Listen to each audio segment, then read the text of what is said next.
Which NFL offenses are the best in the game today? Welcome, football fans, to another BLV NFL rankings video. In this video, I rank every NFL offense from the worst to the best, from number 32 to number 1. If that sounds good, Gronk, spike the like button, because it's the only way I know you like these rankings videos. If you want to see more rankings, maybe on the defensive side of the football, then like the video. In terms of offenses and how I evaluate offense, it's stickier from season to season than defensive performance. So I'm looking at quarterback play, play caller, offensive line, skill positions, the personnel on the offense. I'm also looking at past performance, last season, the last 3 seasons, and obviously the additions and subtractions that have affected this offense. Do they have a new quarterback? What do I expect from that quarterback? Do they have a new play caller? How does that evolve or change the scheme at hand? So everything matters when it comes to offense. Let's talk about it, and let's begin the list at number 32. Make sure to comment your opinion on my list. I spend a lot of time ranking these teams, going in depth on the statistics and the analytics, and I spend a lot of time, guys. I really do. So I love when you comment and actually give me your truthful, honest opinion. So let me know in the comments what you think, and subscribe for more NFL rankings just like this, including ranking every defense, which eventually will be released. Let's get to number 32.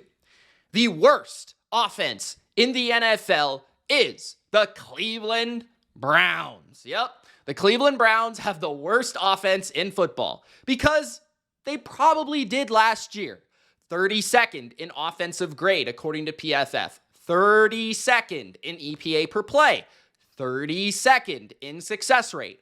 32nd in dropback success rate. They sucked. 32nd in points per game. They were really, really bad. And that was even with a gunslinger at hand, Jameis Winston, for a decent portion of the season. Now, they won't have that, right? At quarterback, they have a bunch of Joe Blow jabronis. They've got old man Joe Flacco off the couch, who didn't look great last year with the Colts, right? He looked really good with the Browns the last time we saw him in Cleveland under Stefanski, so there is hope there. But with the Colts, he looked old, okay? Dylan Gabriel or Shedeur Sanders, mid-round rookie quarterbacks. I like Dylan Gabriel personally, but I don't know how much of a difference maker he'll be as a rookie, okay? Then you also have Kenny Pickett, who is basically a backup, glorified backup. Former first-round pick of the Steelers, but to me, doesn't have the physical talent or prowess to be a real starter at the NFL level.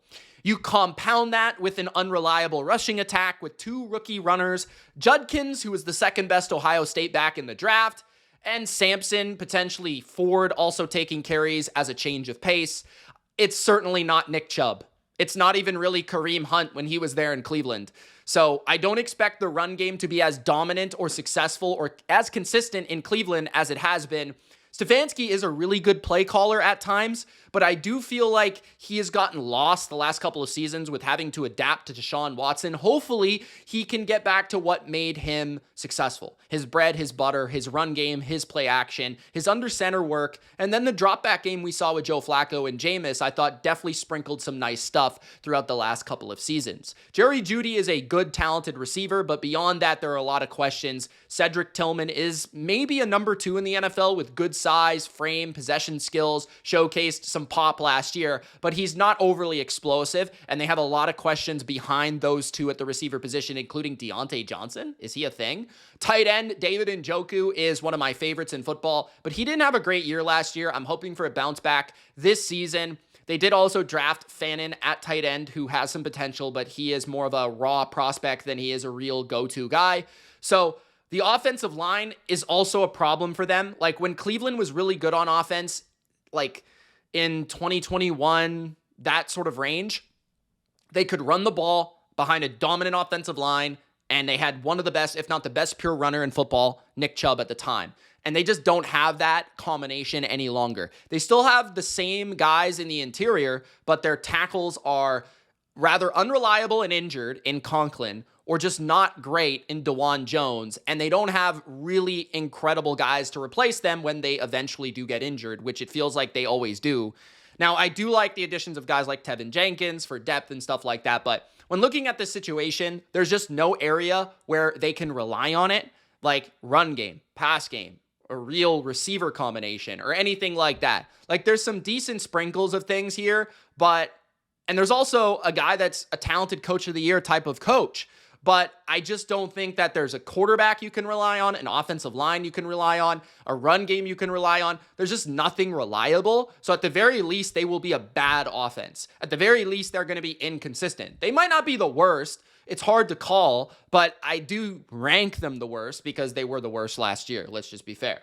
At number 31, the New York Jets. The Jets, I think, will take a dip offensively, and we've already seen potentially some injuries that could impact that. This training camp, Justin Fields already has a toe injury. Now, you guys already know how I feel about Justin Fields. I have never been a Justin Fields guy ever since he was drafted. I kind of feel like a hater, but it's only because for some reason there is no bad quarterback in the history of football that gets more hype than Justin Fields. Like, he takes more terrible sacks than any quarterback I've really ever seen in my life. So for me, Justin Fields is a negative for this offense in comparison to what Aaron Rodgers was last year. And yes, Aaron Rodgers was not Green Bay Aaron Rodgers, but he was still better than this Justin Fields.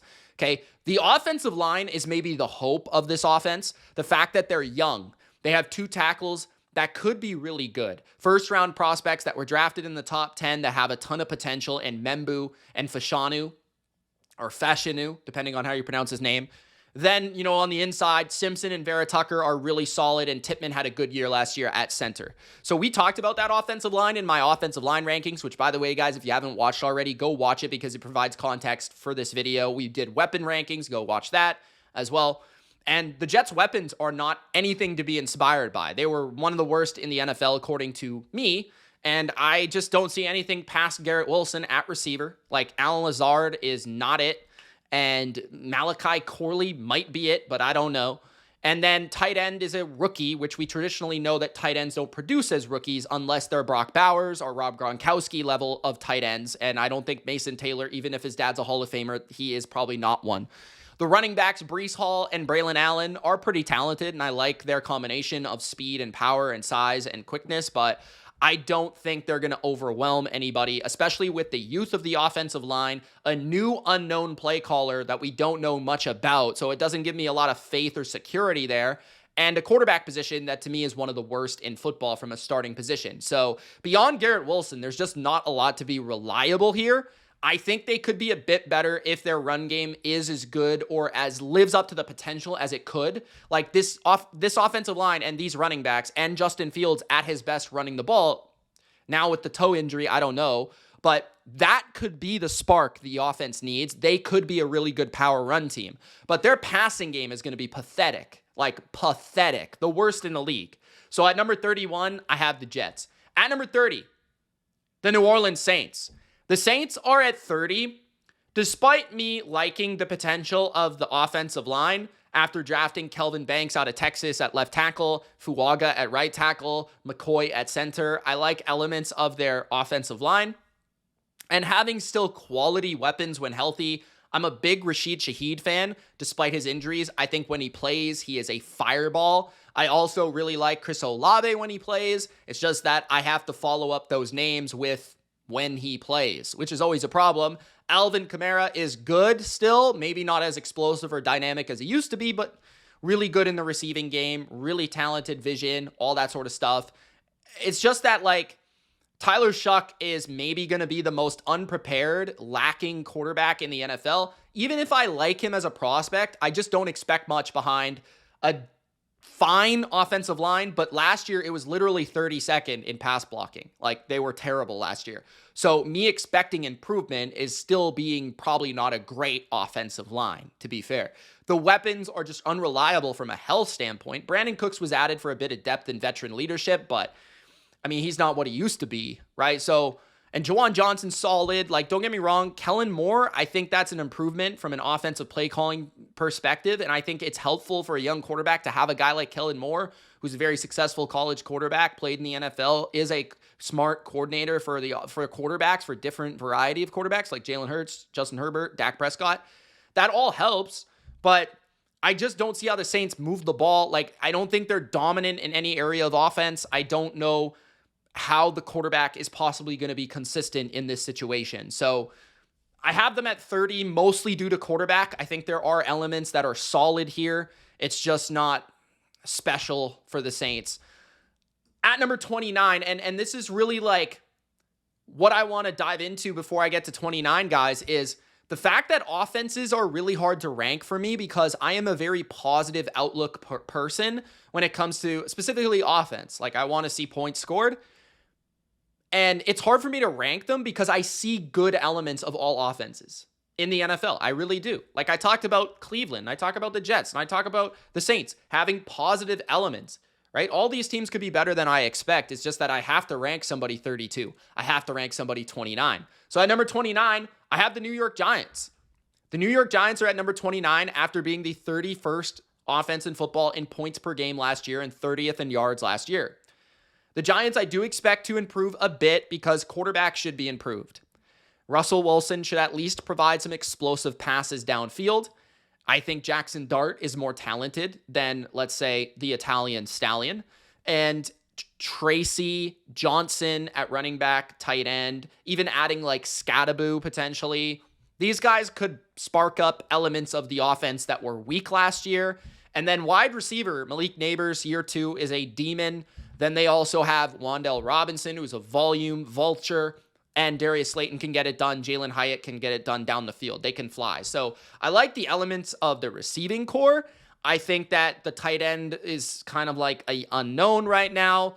And the run game, I think, will be spotty, to say the least. I think they'll have an unreliable run game. But a lot of that has to do with the offensive line. And I think that's where the struggle exists for me.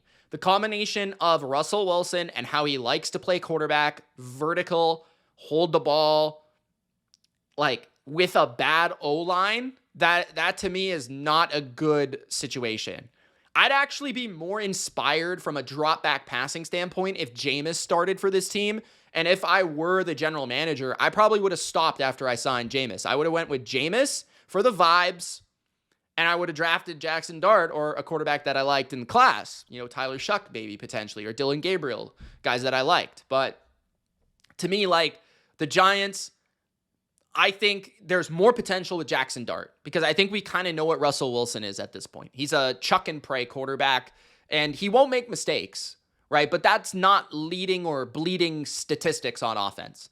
The run game is not going to be what it needs to be for Russ, which is going to lead more to inconsistency or a lack of success rate. That's what concerns me. Brian Daboll can scheme some things up, but I just think with Russ, it's hard because he's a very rigid player. Like, I think with a rookie, you can mold him into something that you want him to be. I actually think that there's probably more rushing upside with Jackson Dart. There's probably more screen or RPO upside with Jackson Dart, given the offense, Ole Miss he came from. I think that there's more intermediate short passing production, definitely with a Jameis Winston. But to me, like, I don't know, like the situation of the offensive line with the Russell Wilson talent screams that they are going to be so inconsistent. And that's why I have them at 29. They might have some big games because when the deep ball hits and he's chucking this ball up to Malik Neighbors, it's going to work, right? But sometimes it's not going to work. So at number 29, the Giants. At number 28, the Tennessee Titans. The Tennessee Titans are at number 28 because of Cam Ward, period. Maybe you could add the offensive line. Last year, they were the 31st offense, according to grade PFF last year. They were 30th in EPA. They were 29th in success rate. They were not a good offense last year. The Tennessee Titans, though, I think the offensive line has improved, right? I think guys like just flat out Latham, Skoronski, these guys could be monsters at right tackle and guard this next season. They could take another step as former first-round picks. I expect more out of Cushenberry at center, who was good in Denver. And then you look at Dan Moore just providing some security to left tackle, and then also Kevin Zeitler at right guard. That should definitely boost this offensive line, led by one of the better offensive line coaches in football. And then they have a solid backfield, Pollard and Spears. Expect Spears to take more out of, the workload there, but Pollard will still get his, definitely. Now, where I'm concerned is that the play calling is just not dynamic. It's not different. It's not inventive. Like, Callahan as an offensive play caller is a product of Joe Burrow. Let's just be honest, right? Like, product of Jamar Chase, product of great skill players. And in Tennessee, he doesn't have that. He has Calvin Ridley, who actually could have a good year this year. Tyler Lockett might still have something left, but I don't know, man. Unless they get like a breakout season from Okonkwo, I don't really know who's stepping up to catch the ball in this offense beyond Calvin Ridley. So it's a very vanilla offense led by a dynamic rookie quarterback, but they just don't have a lot outside of the run game and the offensive line maybe being better than we think. So at number 28, I have the Titans. At number 27, the Indianapolis Colts. This one kind of sucks. I'm going to be honest. I don't know where to rank the Colts because their quarterback sucks so bad that it completely derails the offense. Now, to back up my claim that the Colts are 27th, they were 27th in success rate last year. They were 20th in offensive grade, 24th in EPA, 27th in dropback success rate, but they were 17th in points and 13th in yards. So depending on which stat you look at and value, they were somewhere between 17 and 27. But to be honest, in terms of their efficiency, they were closer to 27th. So I look at the Colts and I say, I actually think Joe Flacco is probably a better drop back passer than either quarterback on this team. I would also say their O-line was more talented last year than it is this year, but their skill positions are much better this year. Expecting similar production out of Downs, maybe even more. Pittman, Pierce, who had a great year last year actually. Jonathan Taylor having another great year. And then you add the tight end in Warren. But I think there's more film on Steichen. There's less surprise on what you'll get out of Anthony Richardson when he does play. I think now there's a playbook out on Richardson, essentially. He's a downfield home run thrower, and outside of that, he can't complete a pass at all. Like, within 15 yards, it's, like, tragic, okay? So then on top of that, you have Daniel Jones, who is the exact polar opposite. He'll throw the ball extremely short. He'll keep the offense on schedule. And I think there's potential here for the Colts offense with Daniel Jones because he still brings a bit of the rushing element, but he's going to play within the structure of the offense a bit more and get every receiver involved. I think the one that would be featured the most would be Downs out of the slot over the ball. And then also you've got the option for Warren on screens and short passes and things like that. So I think Daniel Jones, there's a lot more there. But if they're going to go with Richardson, I think this is a worse offense than it was last year because I think they won't be able to throw the ball. And I think defenses will know how to play exactly how to stop him. So I think that's kind of the difficulty of ranking this offense. I really like the offensive line. I think it's top 12 in football. I like the weapons. I think it's top 12 in football. Shane Steichen is a pretty good play caller. I wouldn't call him phenomenal. I wouldn't call him bad. I think he's pretty good. He's just not been given enough at quarterback.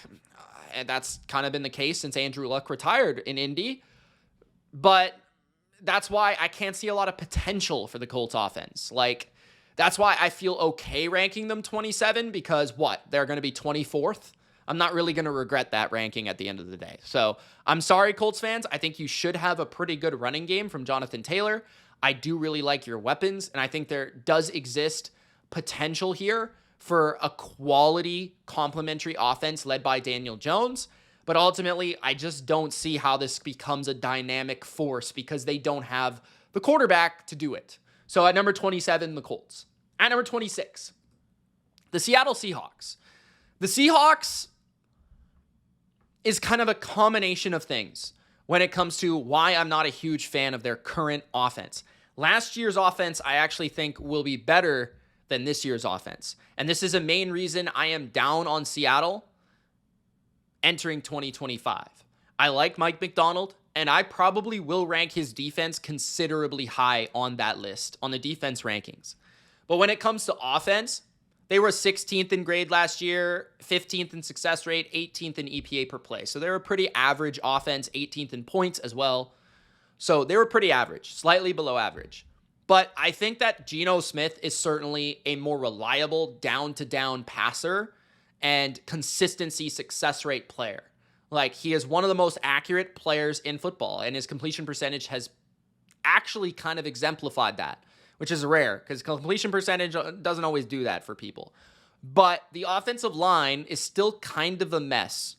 Expectation is that it does get better, specifically in the run game with guys like Zabel added to the mix and Kubiak running the show offensively.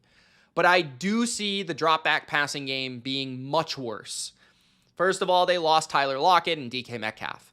Both players helped the offense. I think Kupp is a downgrade from Metcalf, and I think that basically Valdez-Scantling is a downgrade from Lockett. Maybe not this year, but last year's Tyler Lockett. And you're probably expecting a rookie tight end to take a step forward and be your starter, which isn't great, even if I like his potential. Kenneth Walker is awesome, dynamic, could be the best running back in football in any given year, but he's got to stay healthy. Zach Charbonnet is a quality backup, but I don't know how they're going to consistently convert third and 7, third and 8. I don't love their drop back passing scheme. I don't love their drop back passing options. Jackson Smith and Jigba and Cooper Kupp have a lot of overlap in their skill set, and neither are explosive or downfield options. It feels like an offense that's very much reliant on short passing and the run game and play action. And I don't think that, I think that's a lot of smoke and mirrors. And I think the offensive line is due to get exposed at some point. So, and I know that Sam Darnold is not good when he's under pressure. So I think they downgraded at quarterback. I think they downgraded at skill positions.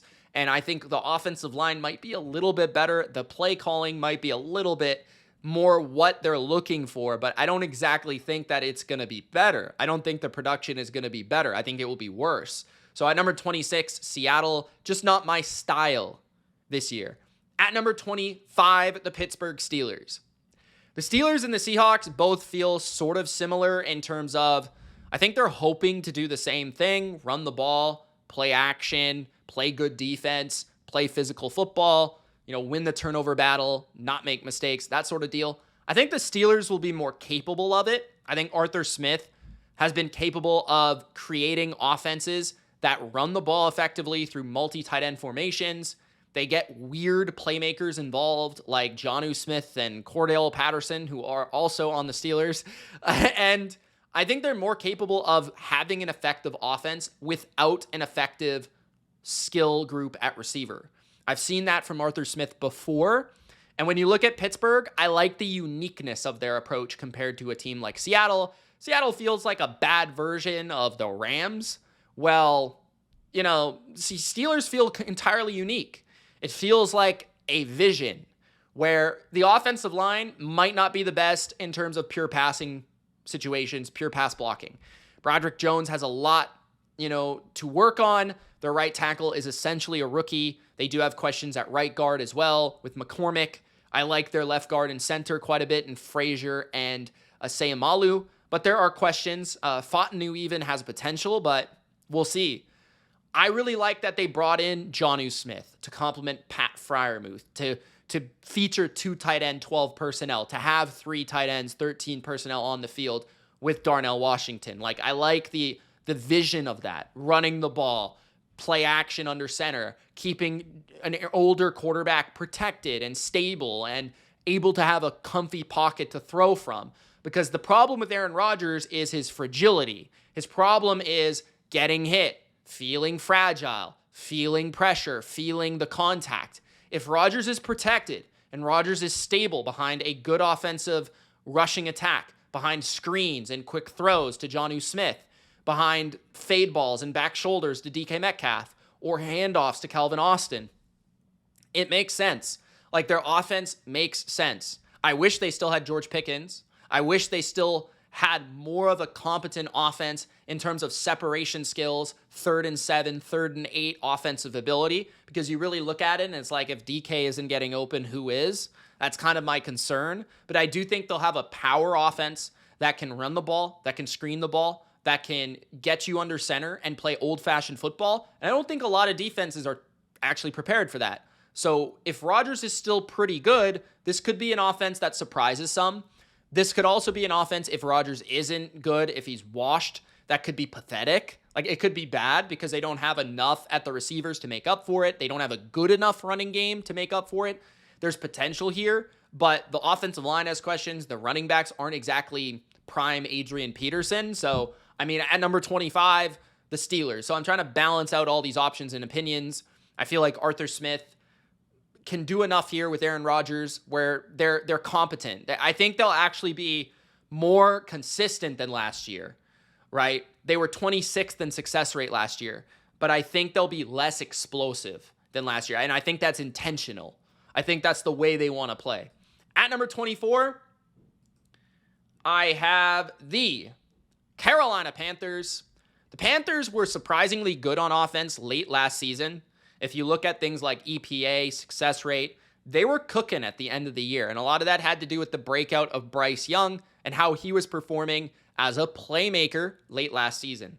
Now, where I have faith in this offense, I like the offensive line compared to a lot of the units I've already discussed. I think it's a top 13, top 14 offensive line. I really like the guard combination. And I think within that offensive line, they can protect their quarterback and they can run the ball pretty reliably. We just talked about how the Steelers want to be able to run the ball. I know the Panthers can run the ball. I saw it last year, right? They were 12th in success rate running the ball last year. They were 10th in rushing yards per attempt. Now, they also struggled in many areas, including 30th in passing yards and 32nd in first downs. That's pretty pathetic if you're the Panthers. But again, there was an incline of their offense last year. A team like the Steelers, there was a decline, okay? With Bryce Young, I think he has more options to throw the ball to this year. Tetairoa McMillan could be a number one receiver immediately, which impacts the third down, impacts the big explosive plays downfield. It gives him a red zone threat. It gives him that alpha X target that he needs. Adam Thielen is still a reliable chain mover that can get the job done. I don't expect him to be washed this year yet, maybe. I don't know. Their tight ends are pretty ineffective. They don't bring a lot to the table. That's probably the weakness of the offense overall. But I still think that Leggett, Coker, these guys could be explosive. These guys could be complementary options to the offense in their own way, shape, or form. Coker as like a do-it-all receiver, inside, outside, yak and route running separation skills. And then Leggett as a screen option, a downfield deep threat, explosive, big play guy. I like the elements here, including an offensive-minded head coach in Canales who calls the plays, who seemingly brought the Tampa approach and now has his Mike Evans, you would think in theory, at wide receiver. So I like how the Panthers are making this offense. I also believe that Bryce will be a better quarterback than people think this year. I believe in his step forward last year. I believe that he will be more confident. I believe in his composure. I believe in his skills to be accurate, to be consistent, and for the Panthers to have a surprisingly decent offense this year. I just couldn't rank them much higher based on last year's results, based on the variety of offenses I just like more on paper. So at number 24, the Panthers. At number 23, the Las Vegas Raiders are at number 23. The Raiders have a very interesting offense. This is one of the more intriguing, captivating offenses entering 2025. Why? They brought Chip Kelly back to the NFL. First of all, that's really interesting. Chip Kelly did bring some inventive ideas to the NFL once upon a time with Philadelphia. He always had a strong rushing attack and a downfield passing attack that was something to mess with. On top of that, he's a good offensive play caller, and he did a lot of cool things at Ohio State last year. So I'm looking forward to see what he can do this year with the Raiders. They also have a really interesting skill group. Jacoby Myers being an inside big wide receiver. The draft pick that they had, Jack Besh, also being very similar in that way. Brock Bowers being arguably the best receiving tight end in football, who's basically a big receiver who also plays inside. So they're going to be attacking the middle of the field with one of the most accurate quarterbacks in football from the pocket in Geno Smith. They also have one of the bright young stars of the NFL, Ashton Genty, in the backfield. And they have a decent, compelling offensive line with just enough to be intrigued by, like Jackson Powers Johnson being their new center, the continued evolution of Dylan Parham, and then also like Chip Kelly and his influence and their coaching influence over how much that offensive line grows, right? So I think the Raiders, they don't have a lot from a vertical perspective in terms of like reliable receivers. They have guys that can run like Trey Tucker and Dante Thornton, but they don't have those threats that consistently can get open on the perimeter. So for Geno, he's never really had that. He's always had Tyler Lockett or DK Metcalf. We'll see how that works out with the Raiders. But I think their approach is going to be very much based on running the ball with Ashton Genty, getting some RPO game going a little bit, and really focusing on layering the middle of the field and attacking the middle of the field, whether it be off play action, RPOs, or just traditional drop back pass. And I think Geno is good enough to be able to capitalize on the group that he does have and knows where to go with the ball. And I think they're unique enough to be successful in their offense. So the Raiders are just a really tough team to rank because they have so much new in terms of their offense. They have a new quarterback and a new play caller. It's kind of really hard to kind of figure out. So, and a new number 2 receiver, probably. So at number 23, I really like the potential here from the Raiders. Raiders resurrected. At number 22, the New England Patriots. My Patriots offense, I'm really excited for this year. Last year, on paper, was not a good offense. I thought it did get better as the year went on under Drake May, and there were certainly some spark performances, but a lot of that was because of Drake May individually. I think that the offense could take a massive leap this year based on Drake May's evolution and getting a proper offensive coordinator in Josh McDaniels, as well as just a floor on the offensive line. Last year, they had DeMontre Jacobs at right tackle and Adrian Lowe at left tackle. They're expected to have Morgan Moses and Will Campbell. That's probably a pretty big improvement. On top of that, they did add a lot of explosiveness in the draft when it comes to Kyle Williams at receiver, probably being the X receiver for this team. And then also the running back out of the backfield in Travion Henderson, who I'm extremely excited for. I think he's an Aaron Jones type of playmaker out of the backfield who can catch the ball, pass block, run, explosive runs.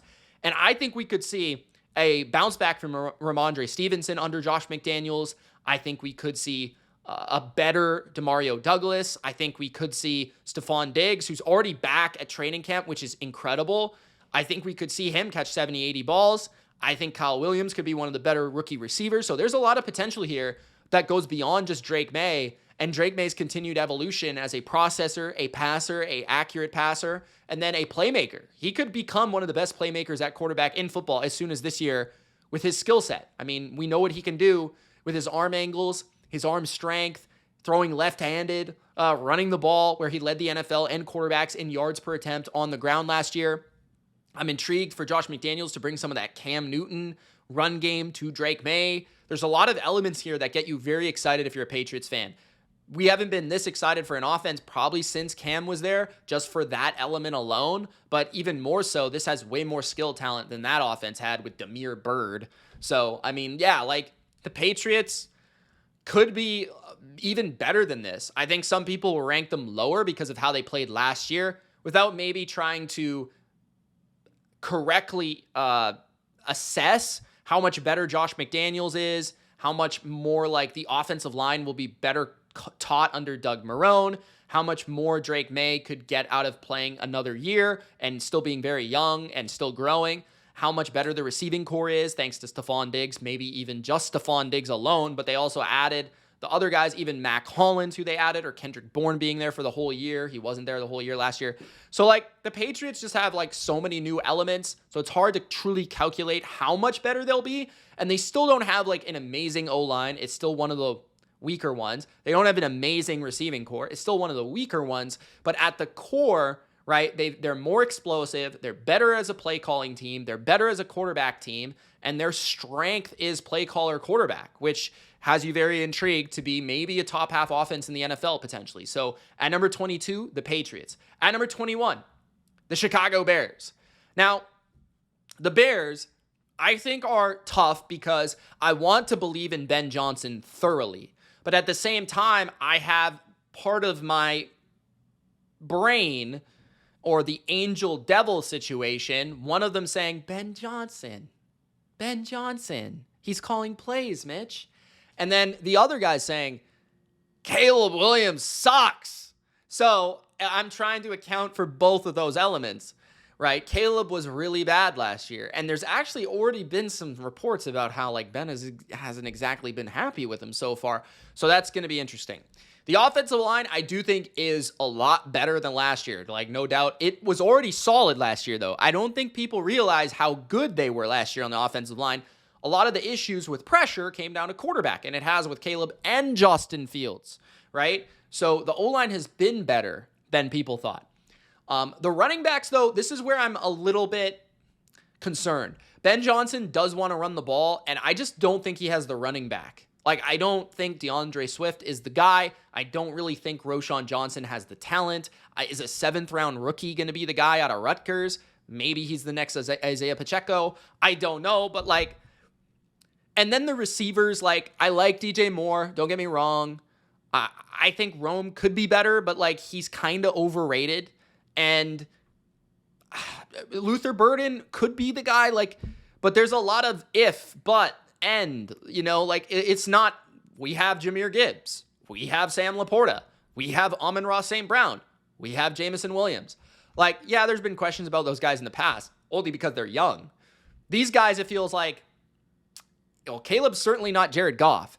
And the number one thing that made Ben Johnson's offense run is the offensive line being dominant and Jared Goff's decision-making and processing. And Caleb's weakness is decision-making and processing. Right, so if he can't keep the offense on task and they can't really rely on the run game because the running backs aren't extremely good, that's where I can't rank this offense where I want to, where it's like, well, if everything goes right, they're 13th, they're 12th in the NFL. Like, if everything is great, they might be top 10. Caleb's dynamic, DJ Moore's back, Rome's taking a step, Colson Loveland's a dog. All that stuff could happen, but at the same time, all of it could not happen. So that's why I have them at 21. You know, it's kind of like if Drake May were on the Bears, now we're talking, okay? At number 20, the Houston Texans. The Texans are an offense that frustrate me because last year they were not good. Like they were actually worse than 20th. They were 22nd in yards per game and 19th in points per game. They were 21st in EPA per play, and they were 31st in success rate. They were 31st in rushing success rate. They were 26th in dropback success rate. They were not a good offense. They were 25th in first downs. Like, this team basically relied on a defense and clutch quarterback play to get it done, and occasional good performances from their running game. But, I mean, the Texans were anything but reliable offensively last year. So many penalty issues, so many schematical issues, and the question is, how much can Nick Caley clean up? He's a first-time play caller in the NFL, right? It's never been the play caller. I think he's been an OC for a year. He does have a very good background behind Josh McDaniels, Bill Belichick in New England, and then also in LA under Sean McVay. So he has a great background. And then you're hoping that they can be better coached and figure out their protection schemes and just be more solid and reliable on the O-line. But again, like, the talent isn't really suggesting that they can be. So, and then health was a big factor at receiver last year. Like, Nico got hurt for a bit. Diggs got hurt for a long time.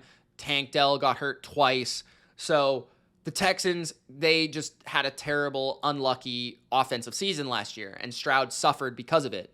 So you're wondering, how much can play calling clean up? How much can the scheme clean up? How much can the offense just be healthier at receiver, adding Kirk and Higgins and Noel?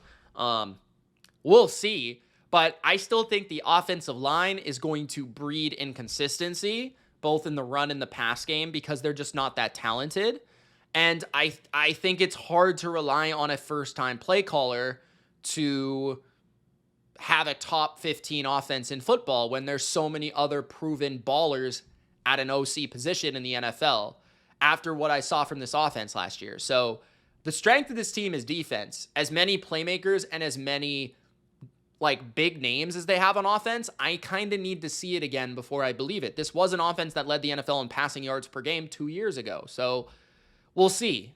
They certainly could be better than this, but given the Achilles heel of the O-line and the lack of security in the unproven play caller, I can't rank them too much higher when you consider the teams that are ahead of them. Okay, at number 19, the Denver Broncos. The Denver Broncos are at 19. I don't love their personnel, and I think that's the biggest reason. Like, I'm trying to talk myself into the offensive line is awesome, right? And Sean Payton is Sean Payton, and he knows offense. And it's hard for me to get past that because I have so much respect for Sean Payton. At the same time, I think Bo Nix could be about the same as last year. He might be a bit better. He might be a bit worse. We'll see if the NFL can adapt to his game. It felt like they really capitalized on a lot of smoke and mirrors last year, a lot of like mumbo jumbo gimmicks. And I don't know if I really love that. And I don't know if that's repeatable. The O-line also was spectacular last season. And as good as it is on paper, I don't know if that's repeatable. Like, I really don't know if it's going to stay at the same level. What if they have an injury or something, you know? And then the receiving core is, I just don't love it. Like, I like Cortland Sutton. Outside of that, there's a lot of youth here and guys that I don't necessarily think are great as receivers. I think that Mims is dynamic as a playmaker, but I don't think he's a great receiver, if that makes sense. And then also, their running backs, they have a rookie who I like, and J.K. Dobbins. I think they're okay at running back. I think they're okay at tight end. I think they've improved, right? So last year they were 21st in offensive grade. They were 18th in success rate, 16th in EPA. They were a pretty mid offense, right? 21st in rushing yards per attempt, 20th in passing yards. And that was also against a pretty weak schedule. I would say that the Broncos are a pretty average offense, somewhere within 16 to 20 in that range, 21, somewhere in that range. They don't really have any area that is absurdly phenomenal. They don't have one ridiculously good playmaker. They don't have an amazing quarterback. Their best assets are their O-line and their play caller. And I don't know. Like, that to me is like just average. So I think they could be a bit better than this. I think they could be a bit worse than this, but I have them ultimately at number 19, guys.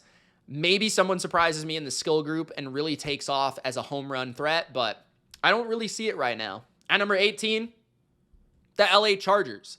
I thought about ranking the Broncos over the Chargers, but I couldn't because of Justin Herbert. And I felt like both offenses last year, Broncos got a lot better late last year. They were very good like the last few games of the season.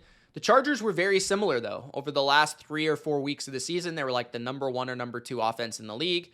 And then they faced the Texans and everything came crumbling back down to earth. Now, I just think the Chargers, like what triggered to me to rank the Chargers over the Broncos was on 3rd and 7, which offense would I rather have? And I went with the Chargers because I think Justin Herbert in that situation is going to make a play. He's going to make a throw. Ladd McConkey can get open in that situation. I have faith in Trey Harris that he can be something. So, and then I also feel like both teams added some elements of potential evolutions and players that could break out, like Trey Harris, for example, like Hampton in the backfield, for example, even Najee Harris, right, for the Chargers. The O-lines are both awesome, so I didn't really want to separate that conversation. The Chargers have the better run game scheme, in my opinion, under Roman, but Peyton is better in the screen and the pass game. I would also say that the Chargers are just more of a traditional offense. They're going to run it at you. They're going to throw it at you. They're not going to really do a lot of like gimmicky stuff. And I think the Broncos are too reliant on that. Until I see any different, I need to kind of like take it in. I think the Chargers are going to be able to overpower teams. I think a guy like Mekhi Becton really helps that. I think they do have a great tackle duo. I think they do have, a little bit more at tight end with Tyler Conklin, more at running back with Hampton and Harris. And I do think that the other Harris could be the number 2 that they need on the opposite side of McConkey that they didn't have last year.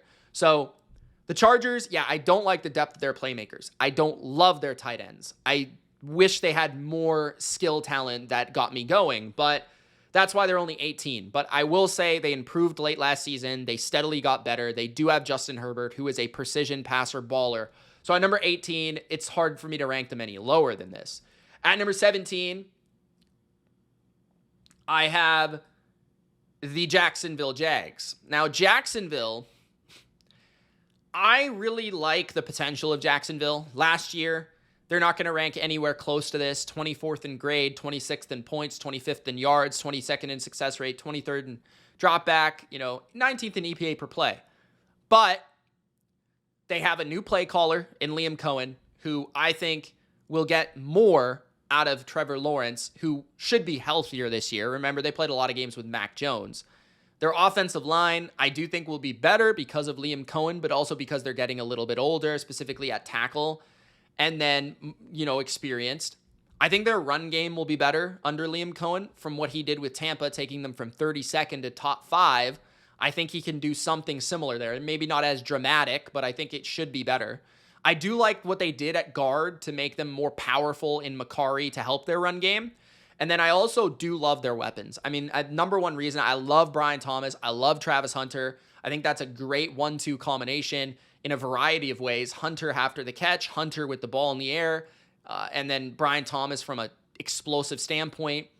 And then you have Brenton Strange, who I like as a tight end, as a chain mover. I think De'Ami Brown can stretch the defense and make explosive downfield plays from the slot. I think Parker Washington can add a little bit of horizontal quickness to the offense. So I think they have a dynamic special receiving core. They have a quarterback that at his best can be very dynamic and can throw the explosive ball. He's just got to be more consistent. He's got to be more reliable, more healthy. The O-line's got to be a bit better. The run game's got to be a bit better. But I am counting on Liam Cohen here to take the Jags to more consistency offensively. And I think they could ultimately be a top 10 offense if everything goes their way. So at number 17, Jacksonville. At number 16, the Dallas Cowboys. I have the Cowboys at 16. The Cowboys, again, another offense that was tough to project and rank because they were injured last year. Dak barely played last season. They do have new elements on the offensive line, right? Zach Martin retired. They drafted Tyler Booker in the first round. Jalen Guyton. Is it Jalen Guyton? Tyler Guyton, maybe? I don't remember his name. But regardless, Guyton at left tackle. Jalen Guyton's the receiver, right? Correct me if I'm wrong in the comments, guys. Guyton at left tackle should see development in year 2 and should be the most improved player on this entire offense, if not the entire team. Tyler Smith is a dog. BB could be better because he's year 2 center, and center does need evolution and time because it's a very smart position. You need to be very on it and calculated. But I think where they're going to increase their productivity the most and just increase their explosiveness is from receiver alone. I mean, George Pickens and CeeDee Lamb are going to be off the charts fun to watch. Like, Pickens and Lamb are one of the best complementary duos in football, and I've never even seen them take a snap together. I just know it to be true based on what they individually bring. Pickens as a jump ball guy and the speed and the size on the perimeter, Lamb on the route running and the yak ability from the slot. So I think it's a dynamic feature. And then Turpin is a speed demon who can contribute big plays. Tolbert's reliable enough as a 3. Ferguson's a good tight end. Schoonmaker's solid as a backup. If they can get anything out of Javonte Williams or Miles Sanders or Blue, then we're talking about an offense that could be back in the top 10. What doesn't inspire me is the offensive line inconsistencies, the offensive line being weaker than previous years, and Schottenheimer just being a meh coordinator where I don't see a lot of originality or flair or sexiness from the scheme. And that's where they lose points, compared to like Jacksonville. But I do think that they have a more consistent track record than a Trevor Lawrence offense. Dak has proven he can carry really good offenses, right? First, number 1 offenses in the NFL. So number 16, I have Dallas. At number 15, the Miami Dolphins. I have the Dolphins at number 15.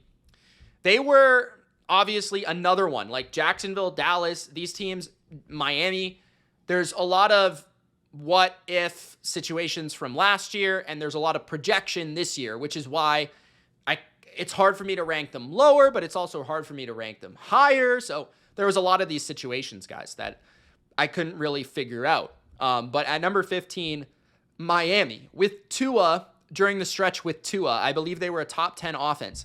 Without Tua, they were a bottom 5 offense. Like, it kind of was as simple as that. They also didn't have the best season from Tyreek Hill, and there are questions about their number 1 weapon still being the same player. There are questions about, can Jalen Waddle stay healthy? They got rid of Jonnu Smith. Was that a good decision? They brought Darren Waller out of retirement. He's already hurt. Running backs are awesome, dynamic. The offensive line is pretty poor, especially at tackle. They have probably the worst tackle duo in football. Any drop back passing situation, Tua is going to get hit, and he's going to get hit a lot. But this is a scheme under Mike McDaniel that has proven to be explosive, proven to be successful, proven to be one of the most dynamic in football with these guys inside it. Tua, Hill, Waddle, etc., right? So 15 feels fair. There's going to be weeks where Tua doesn't play. They're going to suck. There's going to be weeks where Tua is on fire. They're going to be great. There's going to be weeks where Waddle plays. There's going to be weeks where A-Shane goes crazy. There's going to be weeks where the offensive line's affected. There's going to be weeks where the offensive line plays fine because they get the ball out in 2 seconds. So Miami is tricky because in any given week they could score 50, and any given week they could score 10. And there were weeks like that last year. There's weeks where they dominate time of possession, they dominate yardage, all that sort of stuff. There's weeks where they scored 3 points. So like it's kind of hard. That's why I have them at 15. But I really like Mike McDaniel. I really love his scheme. I really appreciate his creativity and his flair and what he's brought to the NFL.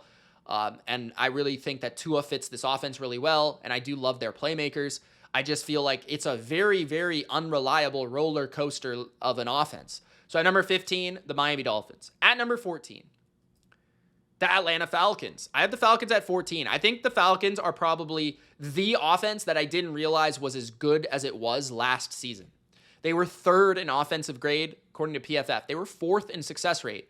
They were 1st in rushing success rate. They were 6th in yards per game. They had elite metrics, right? They're only 13th in points, but they had some elite metrics when you really dive into it. Now, my question is, how much of that was when Kirk was good? They were fire. I mean, they were absolutely Falcon fire all day. Like, they were putting up 30s. They were moving the ball on the Eagles. Like, they were scoring points. They were putting up 50 burgers on the Bucs. Like, they were going crazy on certain teams during a certain stretch of the season. But then there was also another stretch of the season where it was not good. Kirk was terrible. He was injured, as we found out in the QB documentary, where he could barely throw the ball from his elbow. So, there was Raider games where they handed the ball off 50 times. So the Falcons are tricky because I think Zach Robinson is an up-and-coming coordinator. I think he's a very solid play caller, a lot like Sean McVay, Kevin O'Connell inspired approach in Atlanta. I think Bijan is one of, if not the best running back in football. They have an awesome run-blocking O-line, and that makes them one of the best running teams in football. So you have to take that into consideration. Even if the quarterback's unproven, even if the quarterback doesn't have a track record, they can run the ball on pretty much everybody for 100 yards, right? So that is a big deal. Mooney and London are one of the more underrated combos in football, and if they can get anything out of Kyle Pitts, now we're talking about a pretty sexy passing game. Ray McLeod can also ball too. He's a pretty good player in the slot. Just, I don't know why he wears 34. It just looks stupid. But anyways, Drake London's a dog. So I like that they can run the ball. I like their scheme, their traditional play action, Kubiak, Shanahan, McVay inspired scheme. I do think Penix is going to be inconsistent, but I do think he can spin it. I do think he can rip it. And I do think he'll be explosive. And I do think they'll move the ball. I do have faith here in the Falcons offense. Where I don't like the team is on the other side of the ball. I don't like the coach. I don't like certain other elements. But I do think they can move the ball. There may be some struggles because he's a young quarterback. But I do think they're going to be a top 15 offense. I pretty much know that. So at number 14, the Falcons. At number 13, the Minnesota Vikings. The Vikings, similar to the Falcons, we don't know what the quarterback's going to be. We don't know the product of the quarterback. We don't know the consistency. We don't know what he's going to be like. But what we do know is that they have a darn good play caller who runs pretty much an identical scheme to the Falcons. Kevin O'Connell, Zach Robinson, under that Sean McVay school, right? And tree. Their O-lines are both awesome. I think the Vikings have maybe the most improved O-line in football when you talk about Donovan Jackson on the left, Ryan Kelly at center, and then Will Fries at right guard, along with Darisaw returning at left tackle, Brian O'Neill at right tackle. That's a top 5 offensive line on paper in the NFL. They have Justin Jefferson, who some still thinks the best receiver. If not, he's number 2. Jordan Addison's a really good 2. TJ Hawkinson's a really good tight end. Aaron Jones and Jordan Mason's a really dynamic power and speed combo. And they had a really good offense, a top 12 offense last year with Sam Darnold. So if JJ is anywhere close to that, they should rank in the top 15, even better potentially. 9th in points per game, 12th in yards per game, 11th in offensive grade, 14th in EPA per play, 11th in success rate. So they were probably just outside the top 10 last year as an offense overall. That feels fair. I did think they got worse down the stretch when Darisaw went down. They definitely declined, and Darnold really struggled. But I would also say that at points last year, they were a tough offense. They were able to really hit a lot of explosive passes. And I could see JJ doing his thing off that play action and being accurate and sound and protecting the ball as well. The thing with the Vikings, too, is they don't necessarily need to be an elite offense. They just have to be a good one because they do have a very good defense, too. So I would like to see them improve their run game. Their run game last year was 18th in success rate, 26th in rushing yards per attempt. I'd like to see that improve. Perhaps it will with the O-line and Jordan Mason added to the mix. At number 13, Vikings are very good. Very good play caller, very good playmakers, very good talent. It's hard for them not to be top 15, even with an unknown at quarterback.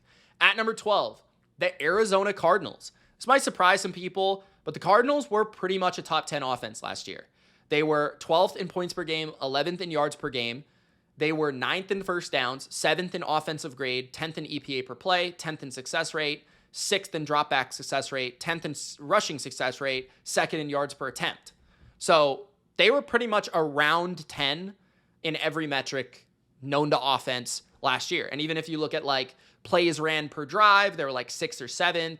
Time of possession, 6th or 7th. They were a top 10 offense last year. Now, I do think there are offenses that are more talented, that are maybe more reliable, maybe just more sexy, that are ahead of them.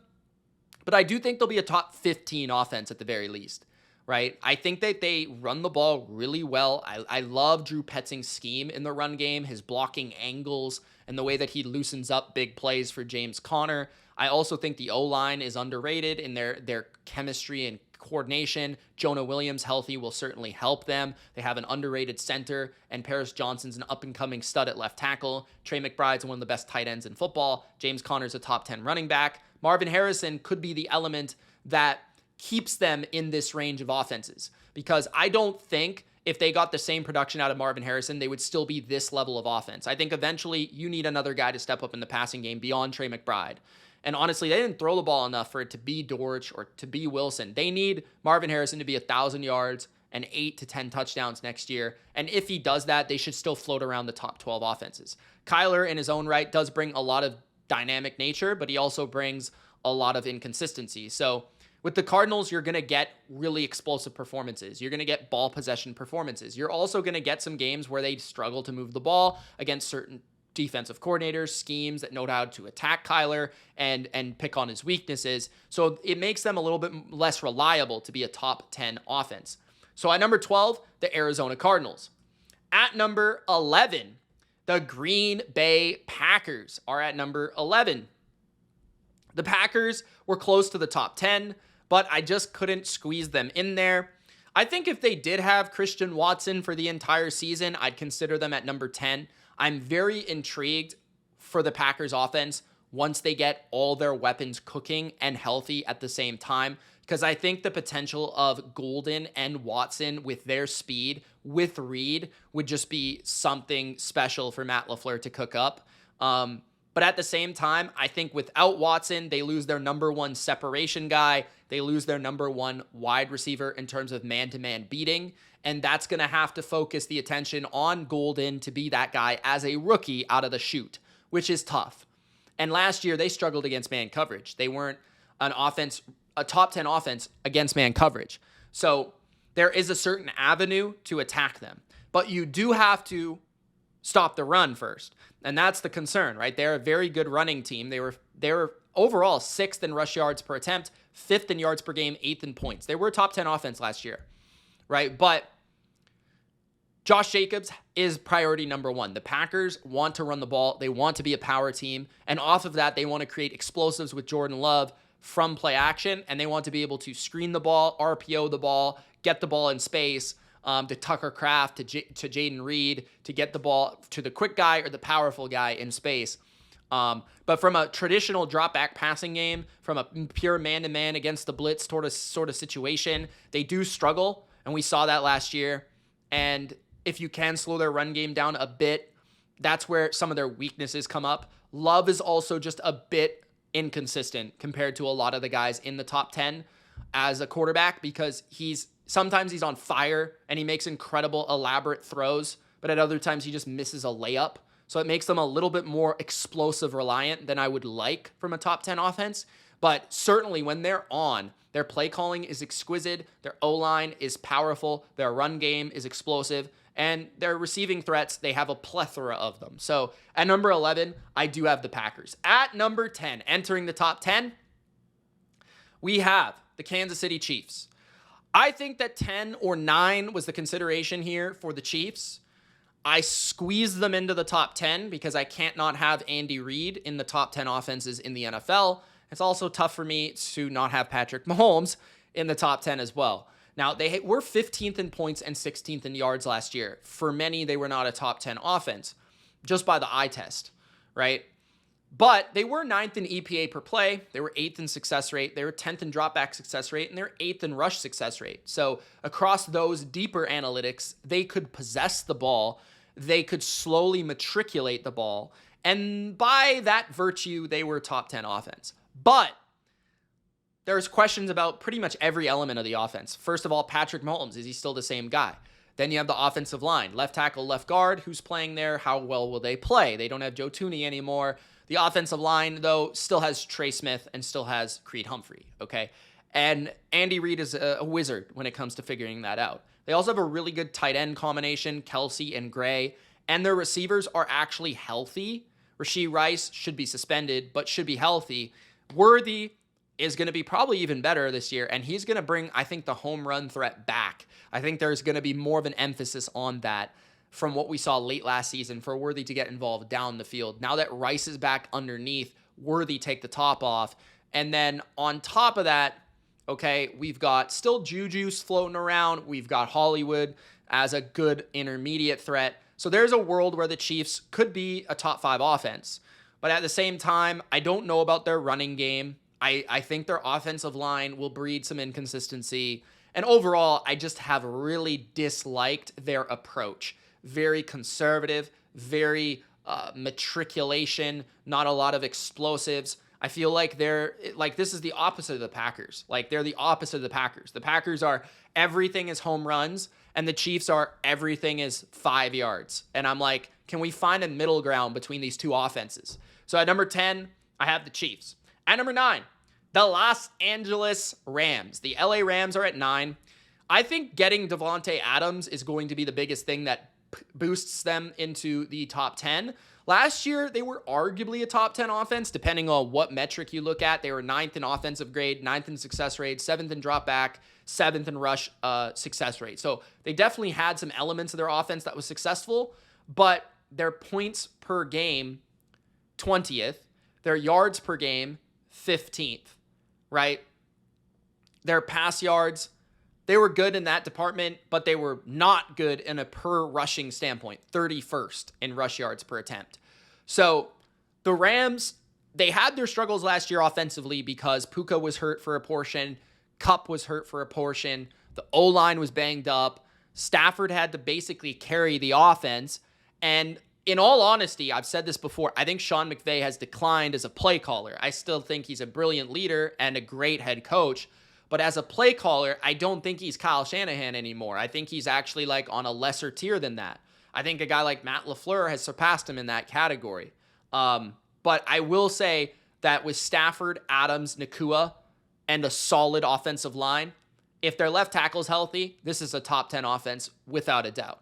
If their left tackle's hurt, now some of the confusion or some of the concern comes into play, but Adams, Nakua, and Stafford, it's a top 10 offense as long as they can block, right? The run game might be a bit spotty or inconsistent, but traditionally from a scheming perspective, McVay has always had that handled pretty effectively, even if they don't have Todd Gurley anymore. So at number 9, I do have the Rams.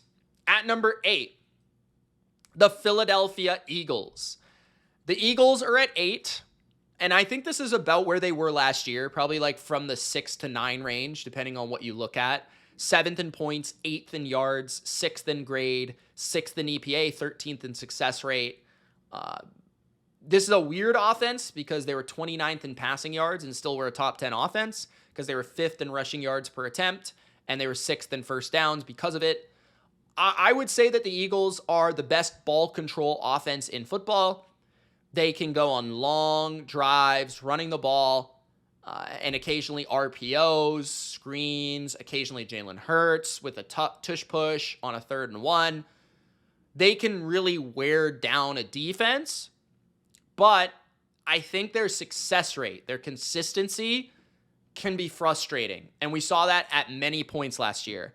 And this is why I think people see the Eagles as potentially declining, because they relied a lot on their defense for like portions of games to bail them out. Because there was portions of games where they couldn't throw the ball, or Hurts wasn't making the right decisions, or they weren't hitting the home run in the run game, and they're just very vanilla throwing the ball. And that's what always frustrates you with the Philadelphia Eagles is despite bringing in a big-name coordinator like Kellen Moore, it's not like their offense really was exquisitely powerful in scheme because they just want to be simple. Like it's a Jalen Hurts feature where they just want to play their game. They just want to run their runs and their 4 runs they have.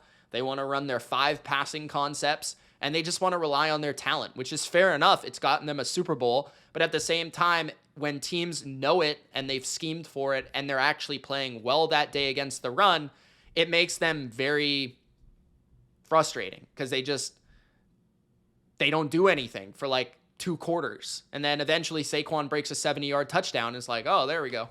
But the defense had to make 3 stops before that had to happen, So that's where the Eagles are like, they have all the skill in the world. They have all the talent. Their O-line's the best in football. They have the best running back in football. They have a top-end tight end. They're loaded.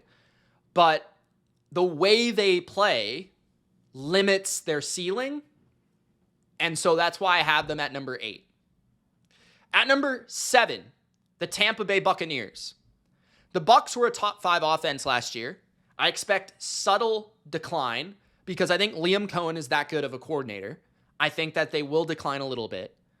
And I do think that Tristan Wirfs being injured early in the year and Chris Godwin being injured early in the year, that's concerning. I mean, those are 2 of their 5, 4, 3 best players on their offense. So that's concerning. But you look at their stats, right? 4th in points per game, 3rd in yards per game, 3rd in pass yards, 3rd in rush yards per attempt, 2nd in first downs, 4th in offensive grade, 5th in EPA, 3rd in success rate, 3rd in dropback success rate, 6th in...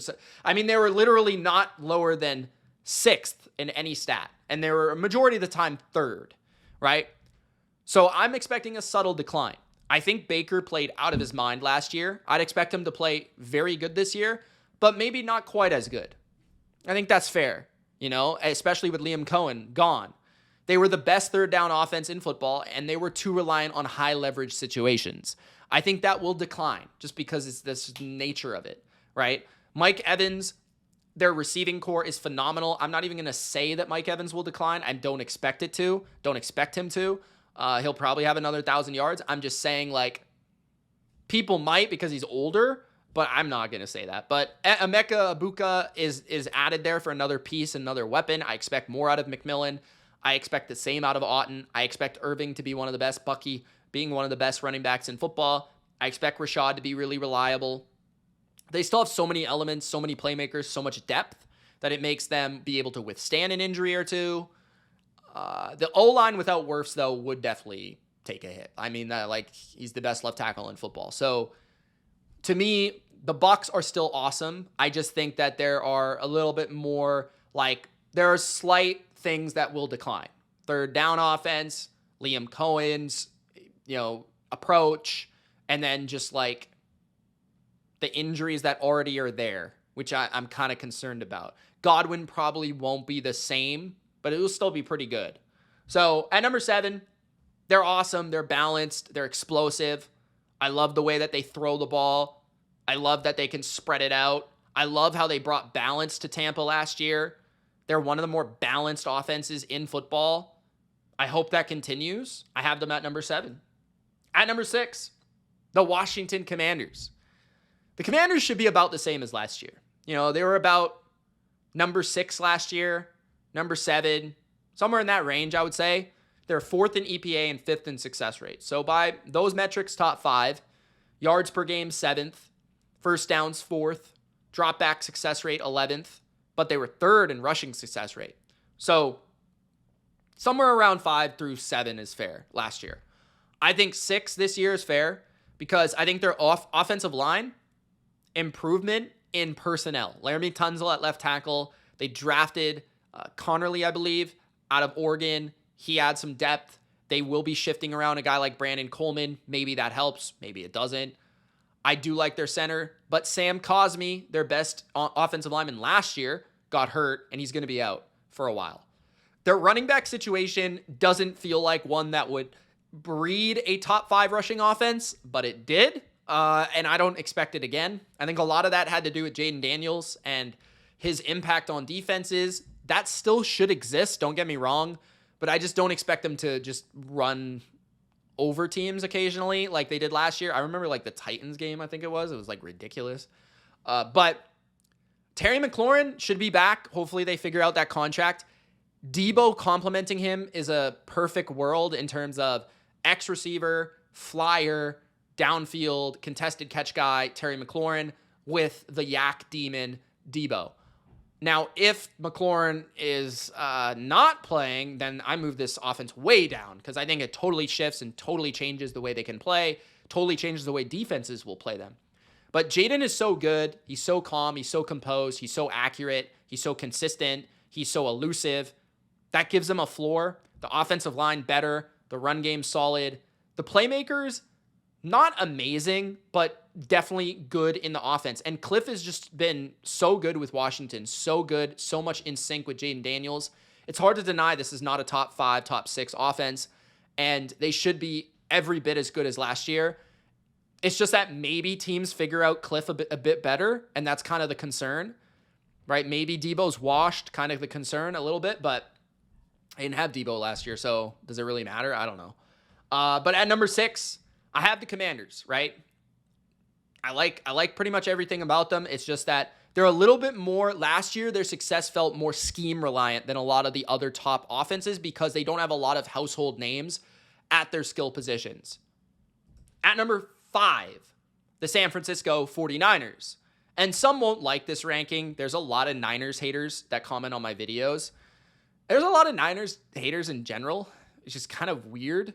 But also, I wanted to rank them higher. I'm not even going to lie. Like, I think the potential of this offense is getting back to being the best offense in the NFL, which it was in 2023 by far. Like, it wasn't even close. It was an all-time offense in 2023 when they went to the Super Bowl.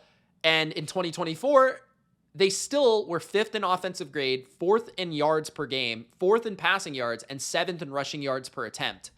They were still a top 7 offense on a per play yardage basis, essentially, right? Only 13th in points. They struggled in the red zone more, and their kicker sucked, so that didn't help. But despite all the injuries they had, right? Like, Ayuk missed a good portion of the season. McCaffrey missed a good portion of the season. Trent Williams missed a bunch of the season. So they were missing some of their elite players, not just good, like elite players. They have the best play caller in football in Kyle Shanahan, or the second best, depending on how much you like Ben Johnson. But I think, like, reliably, he has been the best play caller in football. He was ESPN's offensive coordinator pick for the century. So, yeah, he's pretty good at calling plays. They do have the most well-rounded running back in Christian McCaffrey. They do have the best tight end in George Kittle. They do have 3 receivers who I think when healthy can go for 1,000 yards, including Ricky Pearsall, who I expect to have a breakout season. I think their O-line is solid. It's not great, but the scheme makes it better. They do have an elite tackle and an elite guard, which is helpful. And they have a deep receiving core. Jawan Jennings is very, very good. So, you know, this offense basically, Kyle Shanahan has a top 5 offense every year, basically, because he's Kyle Shanahan. That's basically the way it is. So that's why they're at number 5.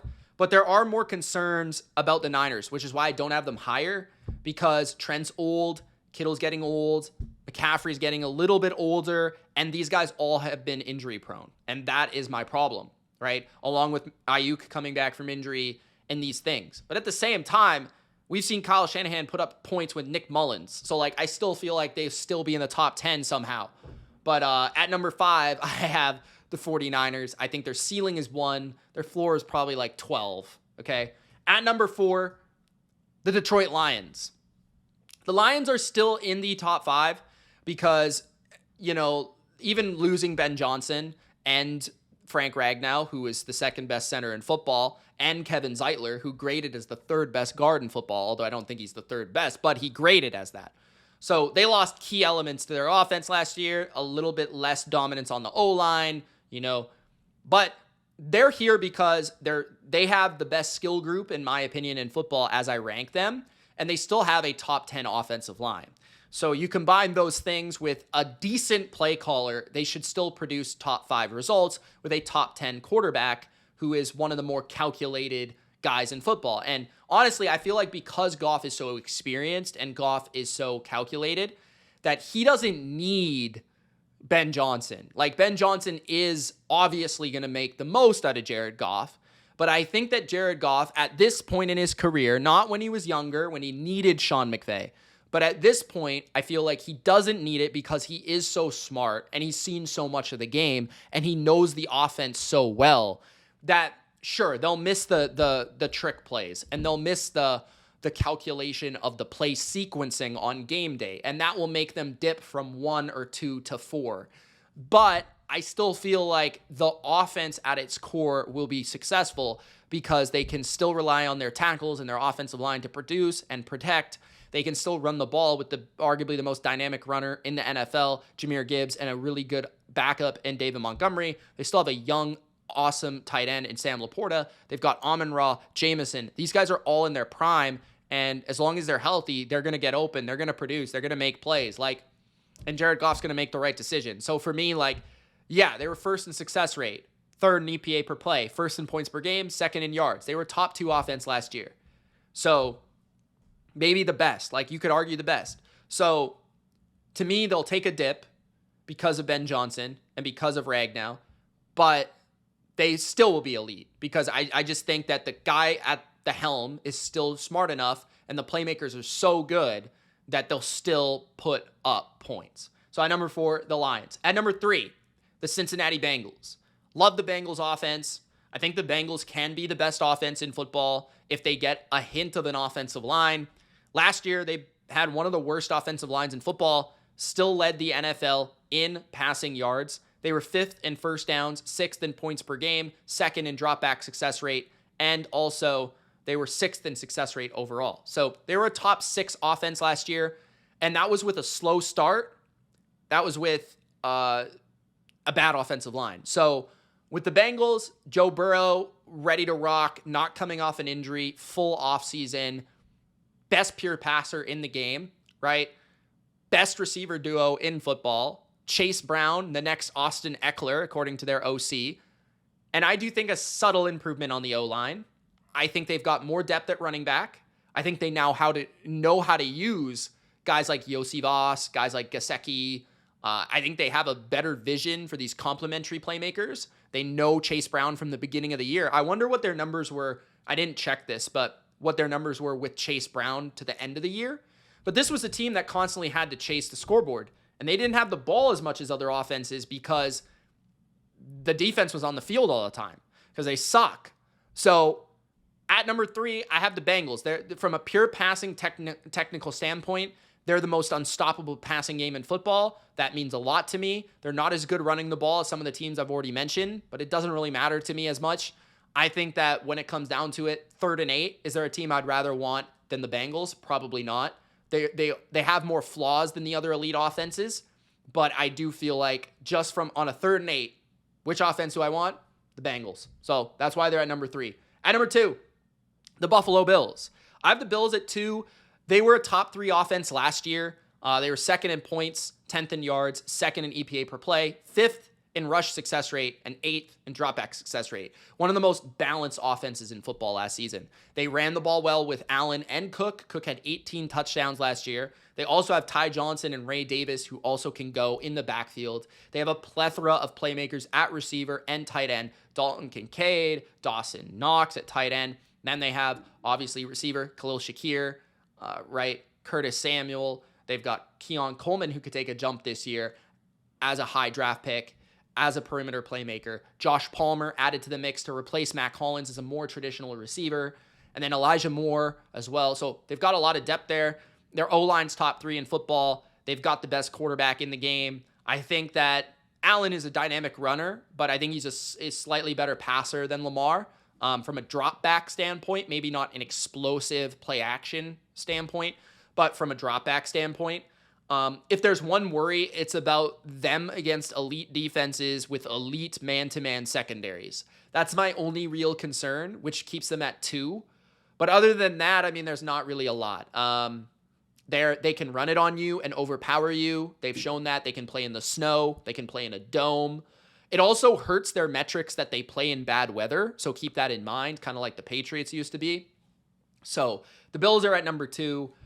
Josh Allen, they've got a great play caller in Brady, maybe even more sync there. So at number 2, the Bills. At number 1, the Baltimore Ravens, who I think it was them or Detroit last year as the best offense in football. Some clearly say it was Baltimore. I would argue it was Detroit. It depends on what you look at, like what stat. Last year, the Ravens were first in yards, but third in points. They were first in EPA, first in grade, second in success rate, first in rush yards per attempt. Pretty ridiculous, right? But I think the Ravens are just like the most unstoppable offense from the standpoint of they have one of the top 2 quarterbacks. They have one of the top 2 running backs. And that's so unique. Like, how many offenses in the history of the NFL have that combination? Like, they can run the ball on you for 300 yards and they can throw the ball on you for 300 yards, potentially. Probably not 300 rushing yards, but you know what I mean, right? Like, they can do it. So Lamar can run it himself. Henry can run it himself. And their run game is so dynamic and so explosive that it creates big passing explosives through the air.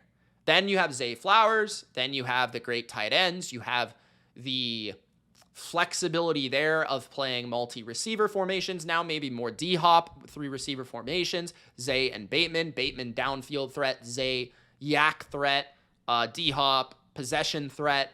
Tight ends likely Andrews. Both awesome. And then Justice Hill can catch the ball. Keaton Mitchell could be something out of the backfield. Their O-line is very solid, but it's overpowering. It wears on you. They're big. They're nasty. And Todd Monken is a really good play caller. I don't think he gets enough credit for what he's done with Lamar. He's basically made him go from really good to great, essentially. And made him a better passer, I think, overall is the biggest thing. But yeah, I think the Ravens are number 1 because they really didn't lose anything from last year. And they're essentially the same. And some of the teams lost some things. And at the same time, like, they were ridiculous last year and they should be ridiculous this year. So, yeah, the Ravens at number 1. There it is, guys. My 32 offenses ranked from 32 to 1. I hope you enjoyed. If you did, don't be a jabroni. Subscribe for more NFL rankings. And guys, like the video. It's the only way I know you liked the video is by liking it. I know, it's a crazy concept. Thanks for watching. We'll see you soon. Peace.